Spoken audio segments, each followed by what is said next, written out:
This is an open letter to the Sane Society.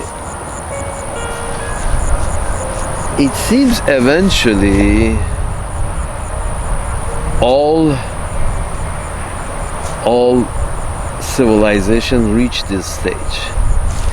A stage at which what they promoted during the whole time of the civilization, whatever its reincarnation, at whatever point they are, they reached the heights of science and technology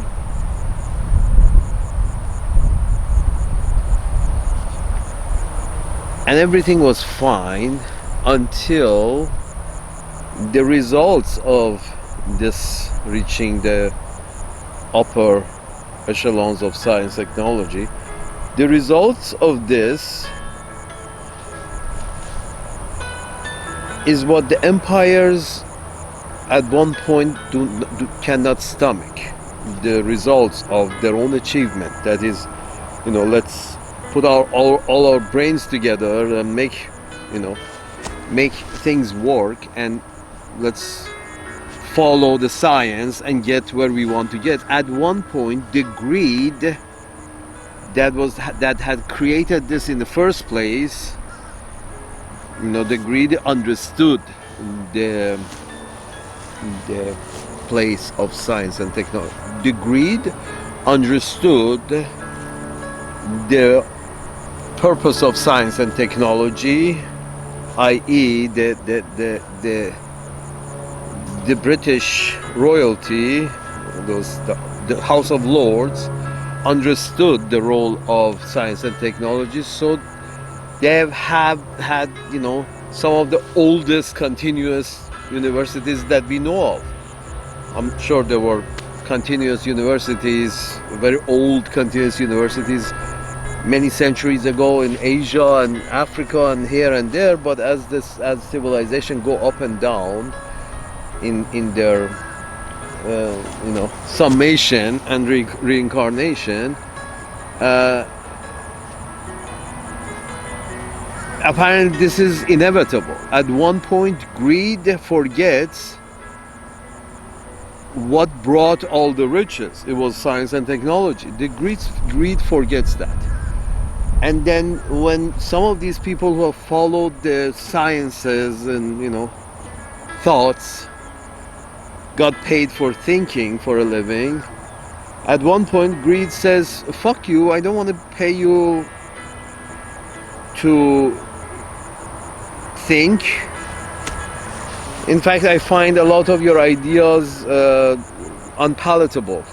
The greed, or it's not unprofitable. The greed tells the science and technology that some of the policies that the science and technology recommends is not, it's not profitable for the greed, which is, for example, the House of Lords, or right now the Senate or the House, or whoever voted for, whoever thought the idea of our greedish senses should override our common sense that science and technology are actually good. So they're going around and saying that these scientists from these fucking universities, they have to agree with us, the greedy, who actually put this shit together. We are paying for it, and but you don't like the policies that come out of your brains. Why we don't like those policies? Because it's not profitable for us, the greed part of the deal. That the 10% are basically telling at this point to the American institutions, the 10% are telling them that yes, we know you're the institutes of higher learning, but we don't give a fuck if your policies or what you advocate is more peace and understanding, because it's not profitable. More peace and understanding for us, the very wealthy, greedy, rich. who's paying for this shit. That's what the rich believe, and that's more or less true. That the rich are the ones actually paying for the universities. So at one point, the rich look at their pocket and say, okay, whatever is coming out of your mouth, Harvard, MIT, TIM, whatever comes out of your mouth that is not helping us make more money, or is taking the side of the natives, it is basically taking the side of terrorists. Sort of like the fruit of knowledge and the trees of knowledge in these old universities have come up with the fruit that says, if you want a stable environment, don't fund the war. These universities, the fruit of these universities are like imagine a tree, and the natural fruit that is giving, which is a good fruit that says, okay, maybe genociding one type of race in favor of another type of race in any part of this planet, because apparently there's a shortage of land on this planet. genociding one, killing off one race in favor of another race, as if there is a shortage of real estate on the planet. The brains have decided that, hey, let's not wipe out one race in favor of another race, because it's a beginning of a really bad shit show, as is the case in Ukraine, that Victoria Nuland and her group, and apparently continues, inflame the locals against each other, inflame one side in Ukraine against the other side in Ukraine. They actually went and fanned the flames. Yes, go fight for your freedom. As long as you bring on down the government and chaos takes over, we don't care after that. We're just going to fund some really crazy neo-Nazis here and hope for the best. What is the best? Everybody was fat and happy in Europe. Germans were using Russian energy, and Russians were helping themselves with German technology, and everybody was happy, fat and happy. What happened? Who inflamed this nationalist feeling the first time in Europe? Apparently it was Mrs. Victoria Nuland under the leadership of Mrs. Clinton, who eventually ended up in England after all this mess, ended up in England, and the British gave her a couple of honorary titles, a bunch of honorary titles. So basically Mrs. Clinton gets honorary titles from the British after starting a new racial tension, which may lead to a new world war in Europe, between Europe and Asia. Its realities between Europe and Asia. Who started it? Mrs. Clinton. Apparently, who appreciated it? The British, because they gave her a couple of honors after all this shit show. Why inflame racial tensions in Europe? Why fund one side that, in a crazy manner hates the other side? Let's see what crazies we can find, so we arm them. Find me some crazies and I will fund them, arm them. For what purpose? Freedom?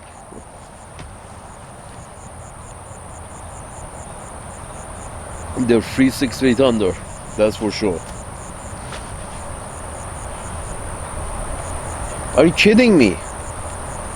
Somebody is getting rich off this shit, and that was apparently was the whole purpose. So the greed, and somebody's really getting rich off the shit show in Israel, in Palestine. Somebody's getting rich, and when these great learning institutions who've got some integrity left I mean, integrity costs money. You got to be rich and show integrity, because if you're poor, you're probably not going to be showing a lot of integrity. Can't, because you got to eat. So this integrity part is usually, unless the poor, the only thing that the poor can do to show integrity is to boycott products. So the rich can show a little more backbone because they got one. It's a capitalist system.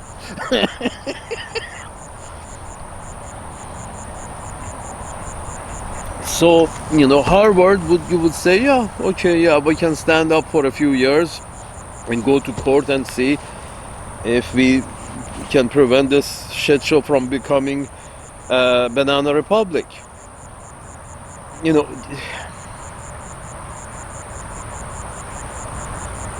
that's the thing. When you advocate for banana republics all over the world through CIA, NSA, everybody, all the intelligence services were in the business of creating chaos everywhere else, in order to see what the U.S. corporation can grab. You create chaos over here, and now U.S. corporations own Ukraine, apparently. I mean, create, fund some crazy motherfuckers and promote them, then put them in the office, questionable people, then tell them to promote that same idea, start a war and wipe them the fuck off. And now BlackRock apparently owns Ukraine as well as Panama. It's salute.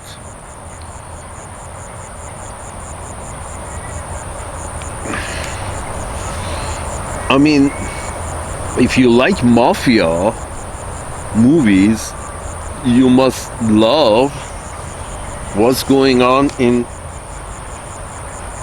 Uncle Sam's Land and any connected parties. If you love mafia movies, you must love what's going on, because this is mafia in real life. If you don't follow, we may break your knees. Then we send people in to locate what needs to be located so we can bomb it.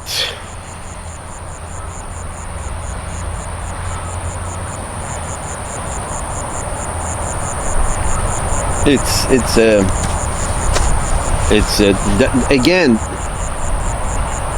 if the idea the idea is to, okay, we are going to let the greed win. Winning means basically mafia winning over university. That's what it means when you say greed wins over brains. That's basic. The most, the thing about mafia is that the guy is willing to break knees for $50 or $100 or $1,000. Anybody who is willing to break knees for $1,000 that's basically greed winning. Not brain winning, but greed winning. Because the brain would say, why cause so much problem? The brain has given up so much some time ago. So the greed has taken over completely. And every time in this, in this back and forth between greed and brain, greed and, higher cognitive function, in this tussle, it seems, at one point in the life of the empire, any empire, at one point the very greedy will eventually get rid of the brainies, because the brainiacs are not helping them make more money, but also not helping, in their view they're not helping, although all these missiles are built with the help of the brainiacs. So when the brainiacs show some kind of a guts or balls and step in, a lot of times the greed wins over and just knocks over the brainiacs, as the case was with the McCarthy era. As far as I can tell, it was the same thing. Greed of capitalism winning over the brainiacs from the academia who were screaming, hey, this sort of cutthroat capitalism is not going to end well. And suddenly you're like, oh, this is communism. No, nobody says communism, but you say, if it's capitalism, cutthroat capitalism, in which the Adelson family can make money from Americans and then spend that money in order to manipulate, some kind of a American foreign policy, you would say, anybody with any kind of brain would say this is a bad idea. But you see, the greed has won over the brain. The greed of, if we, the politicians, tie our tail with the tail of the rich people, we also can get very rich, as they have become very rich. I understand Mrs. Pelosi and Mrs. Elizabeth Warren and Mr. Mitch McConnell. Their wealth is in, tens of millions, if not hundreds. And you're thinking to yourself, so these are the politicians who untied their brain from the brainiacs and tied their tail, their brain, to the wealthy in order to get wealthy. And now these politicians are sitting by and saying that, we are okay with all these universities having to shut down because, we know who's paying our bills. The greedy are paying our bills. So if you have to shut it down, we are okay. Or if we have to shut it down, we shut it down, okay. I understand a few of the universities have already folded. Yeah, that's the natural order of things. You fold, and what happens next is a lot of those brainiacs who helped you build the empire, a lot of those brainiacs are persecuted or prosecuted, and a bunch of them leave on their own intuition. And what happens next is that now the empire without its brainiacs, the same brainiac who does, calculus is the same brainiac who actually can understand that it's having white people own a piece of land in Asia which is obviously not their natural land, is a crazy idea. And if they do protest the crazy idea, they're banished. And you're thinking to yourself, so the guy was a good chemical engineer or mechanical engineer, but because of that brain, he also understood when you're doing a very bloody useless thing, committing a very illogical acts, like in Ukraine and in Palestine, when the guy objects, you say, get out. Okay, he gets out, and this becomes the first step into not the downfall, but slow demise of the empire, because the greedy, who somehow benefited from grabbing land here or grabbing land there, the greedy start banishing the scientists who have a conscience. And eventually, once the scientific and technological advantages of one empire decreases, in comparison, the scientific and technological advantage of another empire naturally comes up. The next one takes place. There is this competition between all, societies, all large gatherings, as to who can do better. who can get more information about our surroundings and can put that information into practice, beneficial practice. That's what makes an empire. If you have top of the line scientists and the technology as a constant technology, but if you start prosecuting these people for their extracurricular activity, then you lose the brain as well. And yeah, you can say we can do with one brain less. Well, this was the subject of my video to the fucking Iranians, that basically I said the same thing I'm telling you now, that you you need as many brains as you can get your hands on. So by fooing and fooing, by setting conditions for whose brain are you willing to use, the ones who objects to your increasing greed, or the one who has no objection, which one would you prefer, which way to go. The idea is that then you lose at one of the brains, the one with some kind of conscience.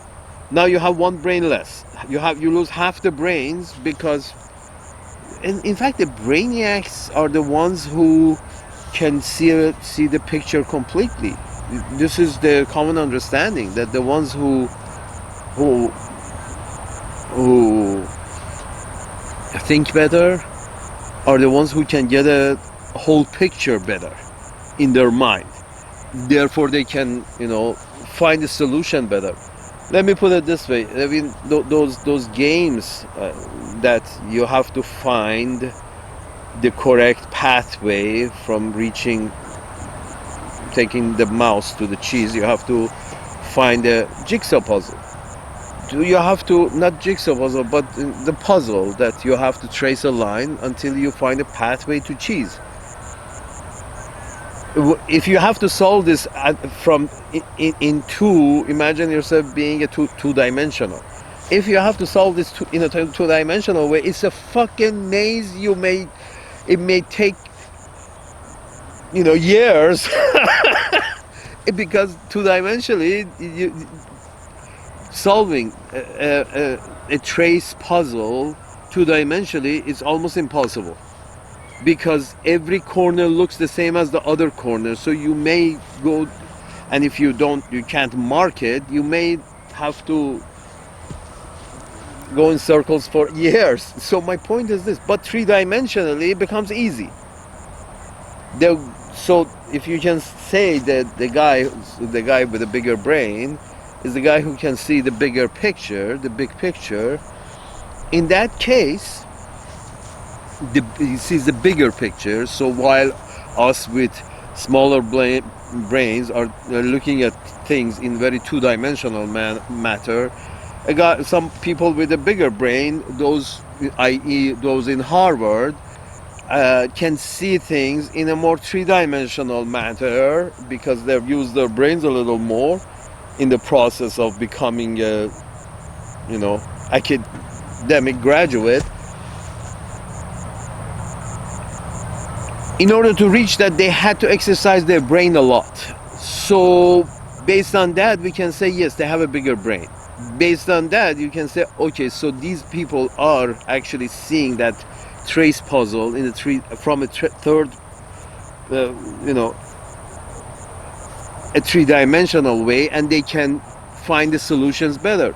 So the solution that these people with a bigger brain have come up with is that, this idea of grabbing land from one race on this planet, who are obviously native because of their complexion, and handing this land over to another race because of their fair and from their fair complexion, we can conclude that they come from a very distant land in the north of planet Earth. Based on that, I would say that the guys who are connected to academia, they got it perfectly right, because they see a useless behavior taking place and they're objecting. The useless behavior of There is there is a shortage of land, and we have to push these people out because there is no other land that we can own. That is right now clearly not used. 90% of the land around the Mediterranean Ocean is unused. 90% of it is empty. There are thousands of miles or kilometers of sandy beaches all around the Mediterranean. Empty. The idea that these northern Europeans have to come in and fight over land with the fucking natives is a nutty idea that anybody, first year graduate of a high school kid can understand this. It's a nutty idea, but it's profitable. The whole idea of getting free land is profitable. The whole idea of using a lot of taxes from a lot of countries to bomb the shit out of the natives in order to get rid of them so we can get the land. All of this is profitable to a few people. Absolutely detrimental to the people who are actually fighting on the ground, but it's very beneficial to few people.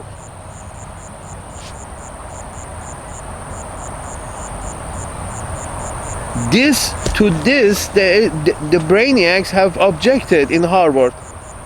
To this, the brainiacs in Harvard have objected. But the greedy of the empire are telling the brainiacs to shut the fuck up because their solutions doesn't make them money. Their solution of peace and prosperity for everyone doesn't make enough money for BlackRock. So Harvard should shut the fuck up.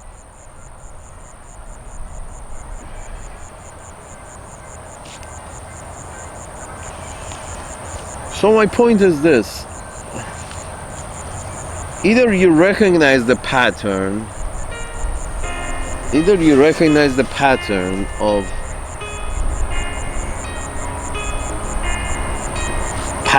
that is clear. The pattern is clear, and that is you're going down the path which every empire at one point reaches, and that is the greedy will overrule the brainiacs, and eventually the brainiacs who were the cause of creation of the empire lose. The greedy win. They have a few more good days, but without the backing of the brainiacs, the greedy eventually will lose the empire.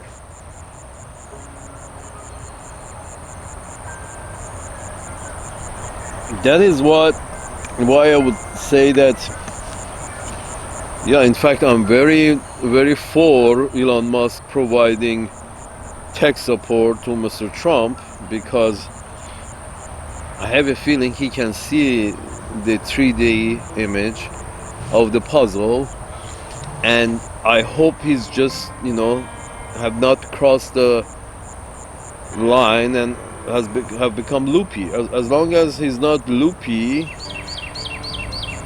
maybe he sees a bigger picture that we don't. I certainly don't. But the idea is that you cannot set aside the brainiacs, and I don't mean, I'm sorry, Mr. Musk, Bezos, and that Indian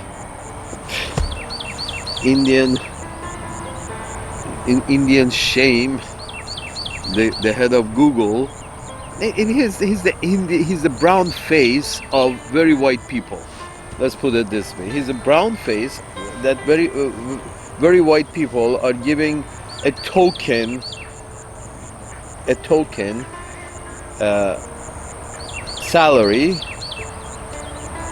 in order for him to be the face of the company. The people who actually own the company, we're talking about like 80%. The company is owned by 60% BlackRock and 40% Goldman Sachs.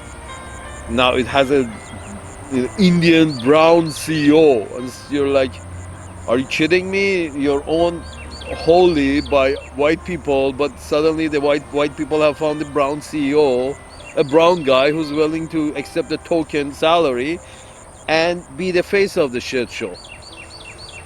To the shit show.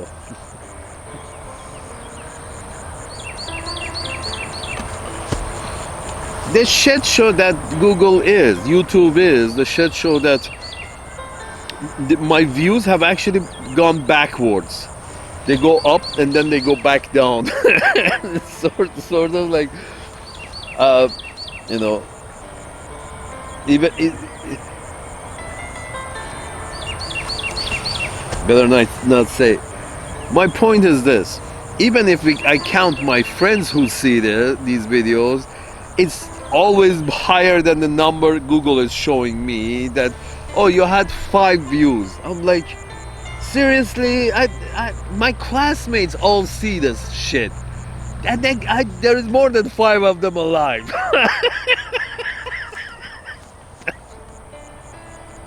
Salute.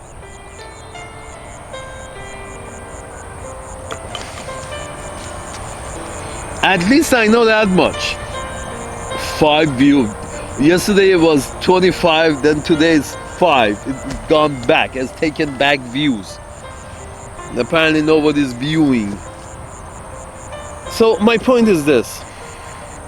Here's the thing. The corporations have become too greedy to the point that they have forgotten, apparently, what got them the empire, and that would be the brainiacs. The brainiacs who, because they're brainiacs, they can analyze other things as well, beside their subject that they have chosen to make money out of. Beside that, the brain has more space, so other things they think about are, you can consider, extracurricular activity for the brain. So the guy objects to Palestine, a situation in which a few corporations are making money hand over fist and a lot of people are dying, and apparently the objective is to grab some more land for white people from Europe at the expense of the brown natives. This apparently seems to be the objective of this game, and the brainiacs object to the objective for being not worth killing hundreds of thousands of millions, potentially millions of people. And the brainiacs say this is not good, but the greedy say, nope, we don't need you. Remember, these brainiacs were the ones who created your empire, helped create the empire, but with all the technology that they put together. Without the empire is technology. If you have the cutting edge technology, not in just one field, 2 field, in every field. If you don't have the cutting edge technology, you don't have an empire. You not that you don't have an empire, you can't have an empire. Cutting edge technology comes from, cutting edge brains. That means, as an empire, you have to accept other thoughts that go into those brains. In order to keep all the brains, you have to accept all the thoughts that goes into those brains. That means you can't foo-foo your way into, all the brains that are willing to join your cause. You can't foo-foo them away. You shouldn't want to, because those brains is what they gave you the empire. Unfortunately, apparently this is the point where every empire reaches.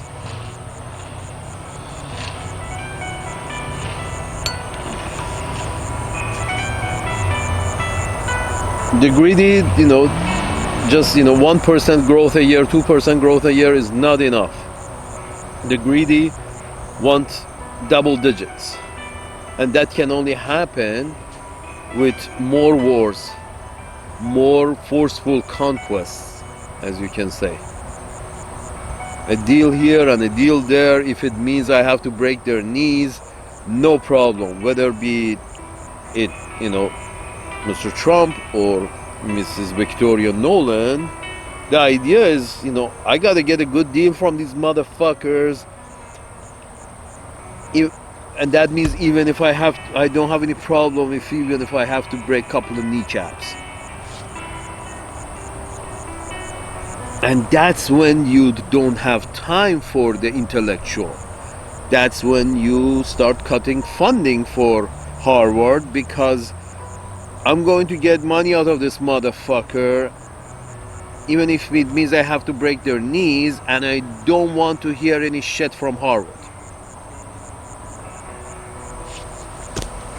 I'm sorry, that those instruments, those knee breaking instruments, those were, is the science and technology came from Harvard. So the empire that is based on technology is because of your universities. Again, it's the technology that your military uses to run the empire. Again, that technology is connected directly to the universities. I can't believe that I had to explain this shit to the Iranians about a couple of years ago, I believe. That you can't, because you don't agree with your scientist ideology, you can't foo-foo them away. You have to accept all scientists and their quirks and their hobbies and their extracurricular activity. If they see a problem with your policies, they're probably right. This is what I'm trying to say. My money is always on the brainiacs and never on the greedy. And I'm usually right in that sense.